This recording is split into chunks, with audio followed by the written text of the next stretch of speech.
Et salut à tous et bienvenue dans ma première vidéo sur la chaîne Archives DVD France. Désolé pour cette cagoule un peu atypique quand même. Aujourd'hui, dans cette première trouvaille, on a deux CD. Donc le premier c'est celui-là. Donc il n'a pas vraiment de sens de recto verso. On va voir après pourquoi. Donc c'est un poteau électrique d'un côté et une station essence Speedies, donc on comprend qu'en fait le côté qui est là, il est représenté de l'autre côté. Et le deuxième, c'est Givers in Light, donc ouais, on voit un petit peu le reflet du logiciel, mais c'est pas grave, parce qu'en fait c'est une espèce d'explosion qu'on comprend pas très bien. Et l'association on a un sens, puisqu'on a des sons. Ils vont être archivés dans les prochains jours qui suivent sur ma chaîne. Vous savez que ça fonctionne comme ça, même si j'ai pas une très très grande communauté. Donc maintenant, on va ouvrir les deux CD. Donc voici à quoi ressemble le premier CD. Alors, j'ai pas précisé, je les ai trouvés en Italie, dans un magasin de CD, donc il y en avait partout, dans un bac de promo. C'est là qu'on fait souvent des trouvailles, puisque j'ai trouvé, puisque c'était des trucs en promo, c'était des artistes qui étaient pas vraiment connus. Et j'ai bien sûr vérifié que cela n'était pas archivé sur YouTube. C'est comme ça que je procède. Alors, c'est la première fois que je cherche vraiment des CD, parce que là, jusqu'à maintenant, je l'ai trouvé chez moi. Donc là, j'ai ma chaîne, hein, je vois des balades gourmandes, Petit Potam et Rupert l'ours.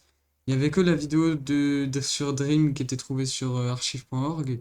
Et le CD des chants basques chez moi. Et depuis quand ça existe, l'autotune, cette fois-ci, c'était sur Facebook. Simple Minds, son live en USA, c'est un CD que j'avais chez moi. Donc on a un petit livret, voilà. Donc ça c'est là où il y avait le recto, hein, c'est pour ça que voilà. Donc quand on l'ouvre, il n'y a pas grand-chose à voir, à part encore une fois des espèces d'images un peu bizarres. Il y a un truc qui est important. Bon d'abord, il y a les pages de remerciements, hein. Ça j'ai pas tout vu, parce que quand même. Il y a un truc qui est important, c'est ça, la photo du groupe.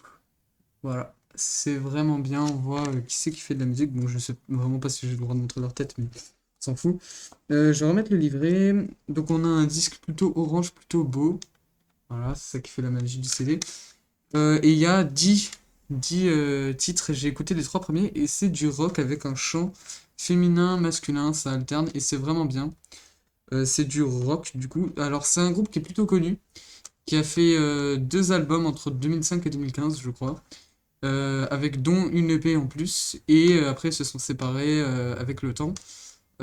C'est beaucoup plus facile de trouver leurs titres à eux. Et là, pour le prochain CD, ils sont beaucoup moins connus. Alors cette fois-ci, j'ai vraiment pas écouté beaucoup de titres. Il n'y a pas de chanteur, c'est Brokeback and the Black Rock. Alors les deux disques m'ont coûté 5 euros, du coup, comme ils ont été en promotion. Bon, pour des artistes inconnus, c'est pas mal, mais pour des CD normaux, c'est vraiment bien.